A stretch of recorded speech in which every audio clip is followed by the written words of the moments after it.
సారా ఏ విధమైన ప్రశ్న వేయలేదు అబ్రహాంకి. ఎవరయ్యా వాళ్ళు అనే ప్రశ్న ఇలా, ఎందుకు వచ్చారు అని ప్రశ్న ఇలా, ఎవరు కొండి పెట్టమంటావు అని ప్రశ్న వేయలేదు, ఎవరికి రొట్టెలు అని ప్రశ్న వేయలేదు. అబ్రహాముకు తన భర్తకు విధేయత లోబడి వెంటనే రొట్టెలు వేసింది.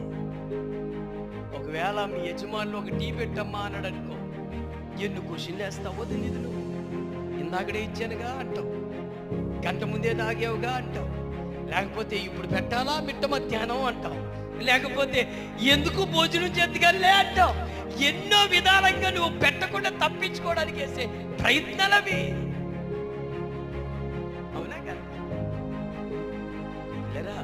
అబ్రహాము ఎప్పుడు చెప్పాడో సారా వెంటనే ఆ మాటకు వినయం విధేయత చూపింది.